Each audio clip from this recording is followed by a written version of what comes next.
Welcome to the Point 254 podcast. My name is Naomi Mutua and I'll be your host today. On this podcast, we gain insight into the work of the US mission in Kenya. Diplomacy has many levels, many unseen, but others are very visible. Through the series, we'll have various representatives from the US mission in Kenya, and as well as beneficiaries from various programs. Karibu to the podcast. My guest today is Ambassador Meg Whitman. She is an esteemed business leader in the US and has joined Kenya as the US ambassador from the year 2022. Karibu sana, Ambassador. And Thank you. We'd love to know why you chose Kenya. Yeah. Let's start off from there. Well, in a funny way, Kenya chose me. Yeah. When I was asked by the White House to be an ambassador, they said, Meg, we want you to be an ambassador and we want you to go to Kenya. I'm like, Kenya? Wow. And but the president made the argument that America needed to pay more attention to the continent of Africa. Sending someone like me would make a small statement to that effect. And then he also said that Kenya is the tech capital of East Africa and actually should be the tech capital of the continent. And I have, 30 years of tech background. I'm a tech exec at my core. Yeah. And he said, I think you'd be a perfect fit. And I said, you know what? Let's do it. So checked in with my husband and we thought this will be at a very minimum an adventure. And so we decided to go and arrived August 1st, 9 days before the election in 2022. And that must have been very interesting, 9 days before the election. What was your first impression of Kenya? Yeah. Well, I had been here on business. Yeah. And also I was on the board of the Nature Conservancy. Yes. So I had been on safari with the Nature Conservancy in Tanzania and Kenya.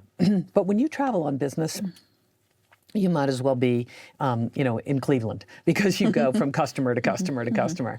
And so I hadn't spent real time here.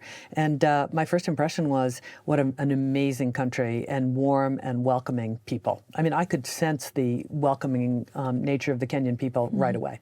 So let's look into diplomatic relations. We're now celebrating 60 years of the relationship between Kenya and the US. With respect to the history between the two nations, what would you describe as the current top areas of cooperation between the two states? Well, you're right. We celebrated 60 years of our relationship this spring, and it's been an amazing 60 years. And we have a very broad cooperation. First is around economic growth and development for both countries, health, education, security, regional peace and security, as well as, of course, now Haiti. We're cooperating on a lot with the government of Kenya. And we'll come to that. Okay. That's a bit of a hot topic right now. But I think, of course, we've seen a great relationship between the two countries. But like I said before, diplomacy tends to be a bit veiled and visible in some areas. Looking at some projects that are very prominent and have been here for a long time. PEPFAR is one of those projects with a focus on HIV and AIDS. What do you think about such programs, and what challenges have you encountered? Maybe not necessarily from the PEPFAR only position, but in health programs for Kenya. What do you see, and what have your areas of work been on this? So you're right. Health is one of our major initiatives with Kenya and has been for many, many years. PEPFAR just turned 20, earlier this year. And I would say PEPFAR has been perhaps the most successful U.S. government program anywhere in the world. And what PEPFAR has done for not only Kenya, but Africa is truly amazing. With research, with control of the disease. There's 1 million people living with HIV/AIDS in Kenya, but they are not transmissible. They're on retrovirals.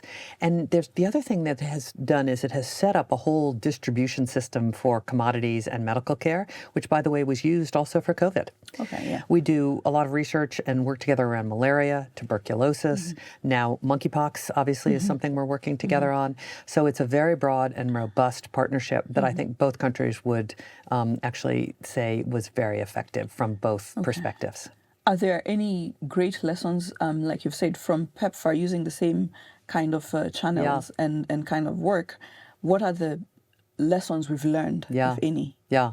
Well, first of all, healthcare delivery is complicated, right? You're over large geographic areas with people of different income and different means and different understandings of what vaccines are and how medicine should be taken.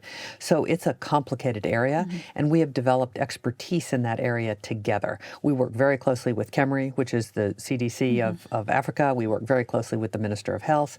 We work very closely with many, many hospitals. I was up at Moy University Hospital, which is one of the main distribution points for all of our health initiatives, and they serve people from 5 or 6 counties. Yeah. So you have to get a system set up. It's not a one-off. There's a system. The system learns. You make it better.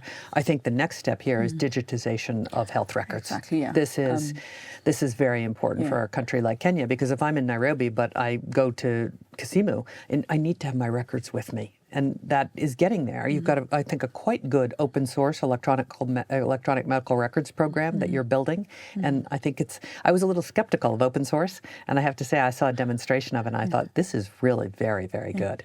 And the joy of digitizing everything is that you have data to look back on. Exactly. And then you can observe the trends and everything, and then improve the systems as you go. Exactly. So technology has been a big part of your life. Yes.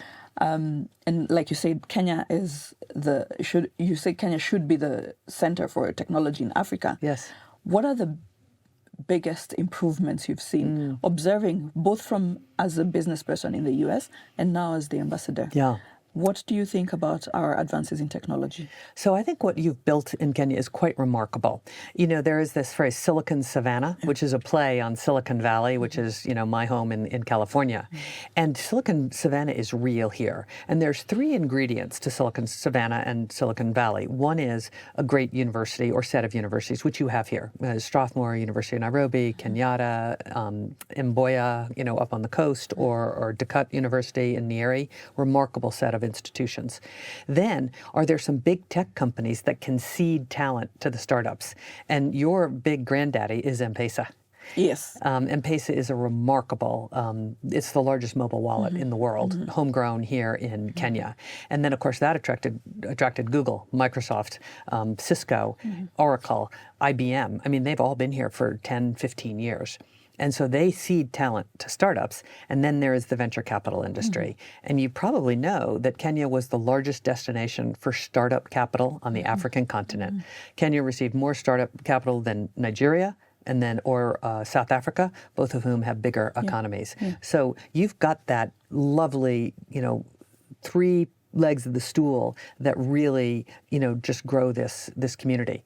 I think the thing that Silicon Savannah needs is more exits. Young companies need to be bought by bigger companies or need to go public on the Nairobi Stock Exchange or the NASDAQ. So that will even accelerate the growth if there can be a bit more exits. That's been hard because of COVID, but I think you're starting to see the tech industry come roaring back now that we're 4 years past COVID. And I think the pandemic was a great lesson for all of us. Yes, it was. You know, having to learn to work differently. Yes. Work remotely, something that was previously very difficult in Kenya. Yes. But I think even as a people, we've adapted better. Yes. So we understand how to work across the world, work with people from other countries much better now. Yes. And just grow the tech system and economy as it is. I think you're right. You're right. And many, many Kenyans are very tech savvy. I mean, this whole Gen Z is remarkably tech savvy, and that's a real benefit. And your education system turns out people with skills that can be utilized. It doesn't have to be a college degree.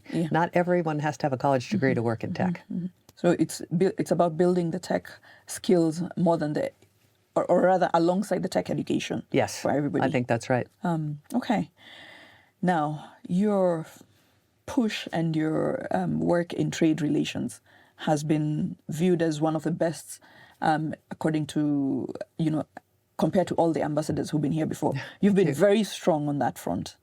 And why is it that you chose to focus on trade as one of your key areas, specifically pushing Kenyan businesses to the US and pushing the investments back here. Yeah. Yeah. So as I looked across the landscape in Kenya, I noticed a couple of things. One is you all have a very rapidly growing youth population. It's a youth bulge, and many countries in Africa have the same challenge. I mean, I think most people know this statistic, but 1 in 4 people on Earth will live on the African continent in 2050. Yes. 1 in 3 working age people will live on the African continent in 2050. So jobs need to be created.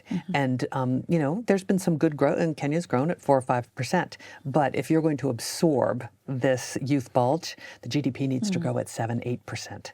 And that means 1 million jobs a year have to be created to absorb the young people. And so I thought one of the places that I could help was economic growth and development because of my background in business.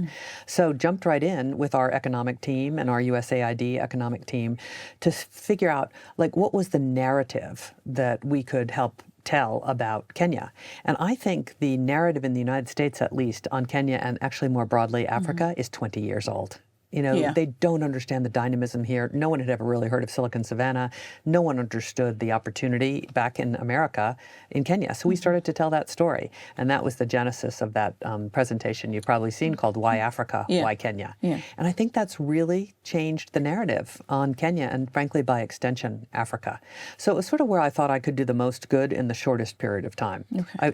I was very interested in humanitarian aid because I was here after 4 years of failed rains. Education is a passion of mine. I was the chairman of Teach for America for 5 years in the U.S. Regional peace and security obviously is so important here. But I thought my core expertise could really be in helping Kenya grow the economy. Okay. Coming off just that conversation, we've seen the recent protests. Yes. And like you mentioned, the Gen Z, that generation has been so strong and so vocal and at the forefront of everything. Everybody says they've even done much more than we've done in our previous years. And we truly appreciate their efforts in everything that they've done. But you've been challenged as the ambassador, that your stance is, or rather America's stance is seen that the President Ruto, is an ally and a pawn of the U.S. and people strongly feel that this is still the scramble for Africa and the scramble for Kenya, that we are not fully in charge of what is happening to our country. What do you think about that? I would say that you are fully in charge as a country of what's going on here. I think Kenya is blessed to have young people who are passionate about their country, want a more prosperous country, want more opportunity for everyone, and they deserve to be heard. And I think they were heard. We can have a debate about what the administration did, but the president, pulled down the finance bill, which was the lightning rod for the protests because it had lots of incremental taxes, let go his entire cabinet, put a new head of the police in, and has made statements on really fighting corruption and trying to reduce the cost of government. So we'll see how much he can get done. But I think Gen Z was heard, and I think you all are very much in charge of your own destiny here. I will say, I think the financial situation, sometimes it's better in life to be lucky than smart, and Kenya has faced a tough hand. I mean, when Russia invaded Ukraine, inflation went up. We in the United States wanted to control inflation, so we raised interest rates. What happens is when America raises interest rates, we get a head cold. Many developing countries get the flu. Yeah. And, today the government is rolling debt at 18%, which is unsustainable. So, this administration has been faced with a lot of fiscal challenges. And the percentage of the budget that used to go to debt and interest payment is now triple what it was when I came 2 years ago. So it's a very difficult situation. But let me come back to where I started. I think Gen Z deserves a lot of credit for many older people have said they got more done in this last few months than we've gotten done in the last many years. Yeah. Do you think, as Kenyans, we should trust the U.S.? And I know that's a difficult question, but should we trust your interests for our development and that you will have a positive impact? I mean, you've done it for 60 years. We've trusted you so far. Yeah. Do you think we should really trust the U.S. Further? Sure. So, listen, my philosophy is the best indicator of the future is what's happened in the past. And as you said, we've had a tremendous, very trusting and mutually beneficial relationship for 60 years on a whole host of areas that we've discussed. And I think you should trust us going forward.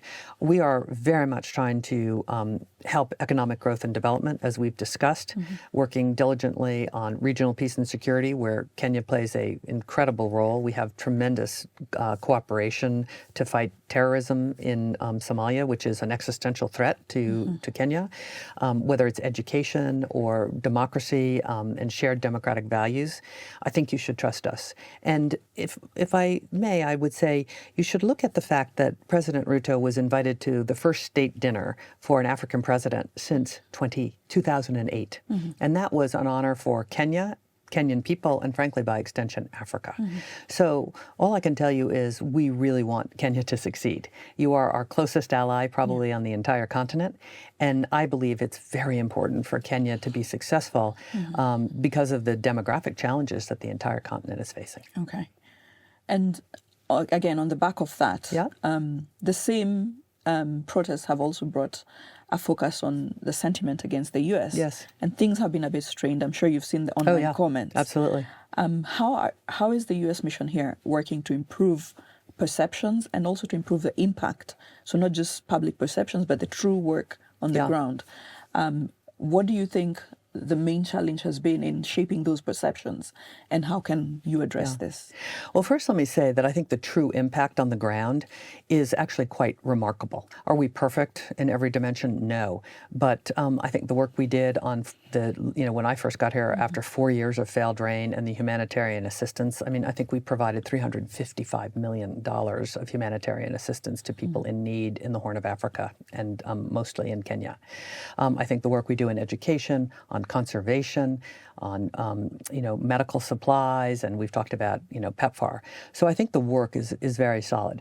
Maybe we need to tell the story a little bit better and communicate that, because what many people think about when they think about the U.S., they think visas. Yes, of course. But it is the first point of contact. It is. For many. And when I first got here, I said, we've got to do something about the visa backlog here because it's overshadowing the work that we are doing in all these other areas. And when I got here, there was a 2-year wait time to get an interview for a non-immigrant visa to the United States. And so we got that down to 3 months, actually a little bit less than that. And then word got out in Kenya, you can get a visa. and so the demand went back up. We've worked it back down. Still have work to do.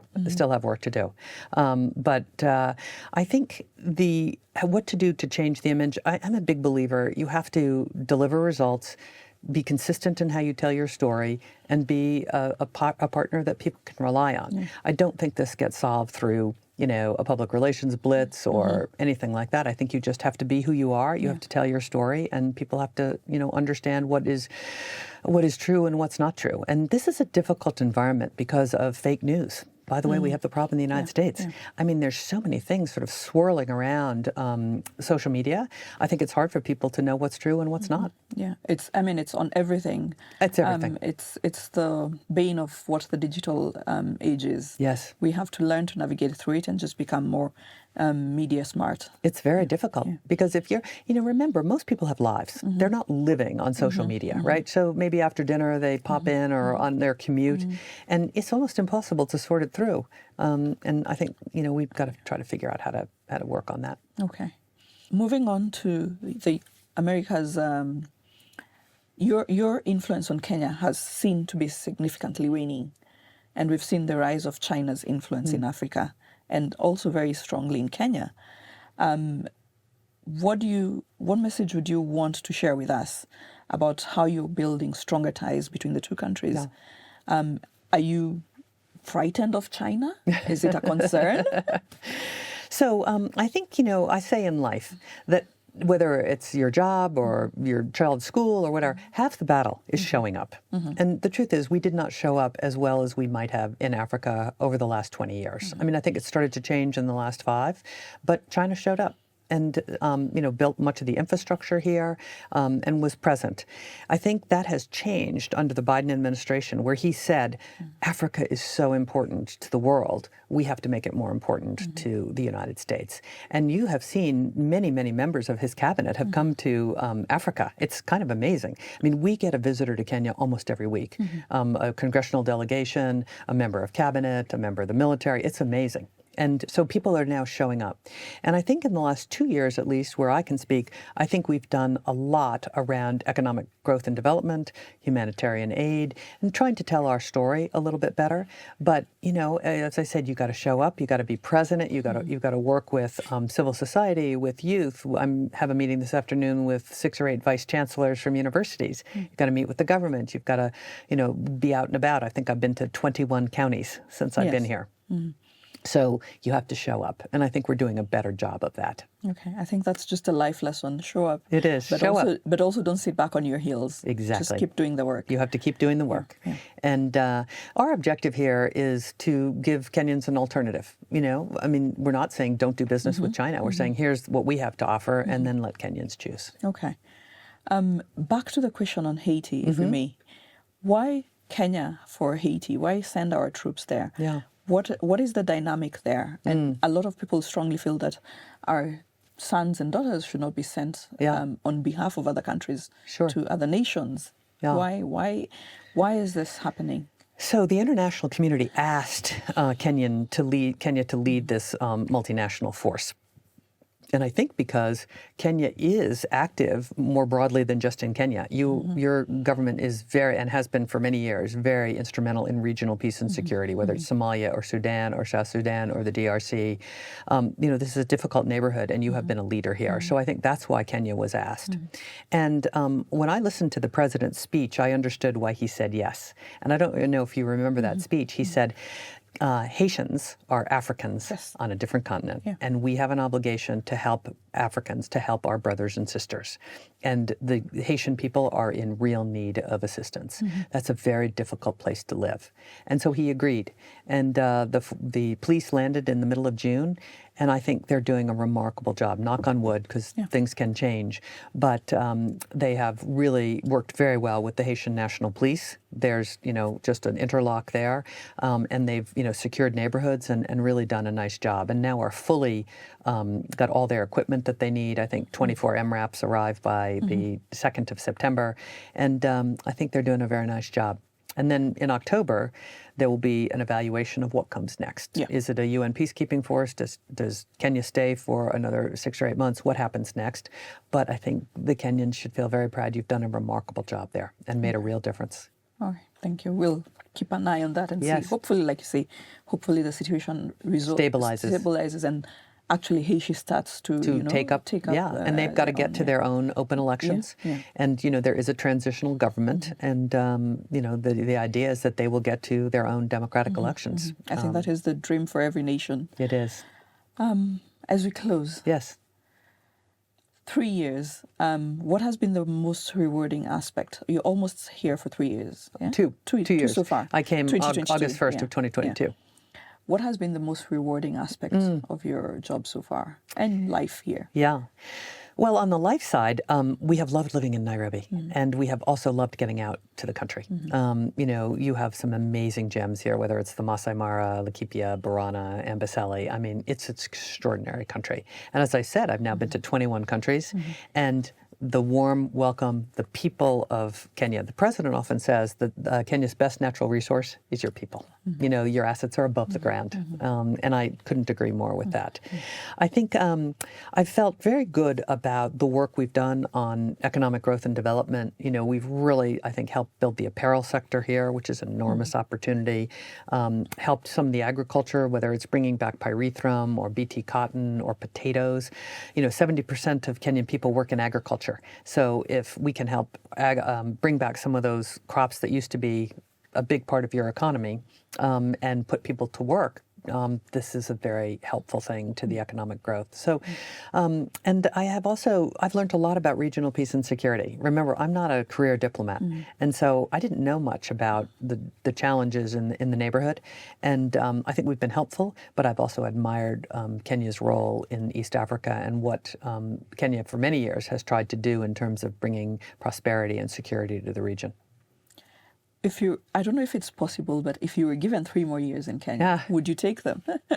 I don't know. We'll have to see what happens in the American election coming up. Yeah. I think if I were to stay, I would probably do quite similar what I've been doing, which is I do believe that the creation of jobs it may be a necessary but not sufficient condition, but it's a necessary condition for Gen Z, for the country to grow and prosper, to get a tax basis that is big enough to support the ambitions of the government. You probably know the tax basis here is very small. 5 million businesses and people out of a country of 55 million. And so people need to move into formal sector jobs, which are better paying and have benefits and things like that. So I think manufacturing, technology, ICT, all very important initiatives that I would want to continue. Okay. Thank you very much. I think that's it for today. Good, thank you. We hope to maybe meet you again one day. And like I said, maybe in the next 3 years, you might still be here. And Thank you very much. Redo this again. Thank you very much. Yeah. Thank you, everybody, for tuning in. This has been, again, the 2.254 podcast with Ambassador Meg Whitman. We hope that you'll tune into the next episodes. We have much more coming for you. So we look forward to that and see you on the next episode. Thank you.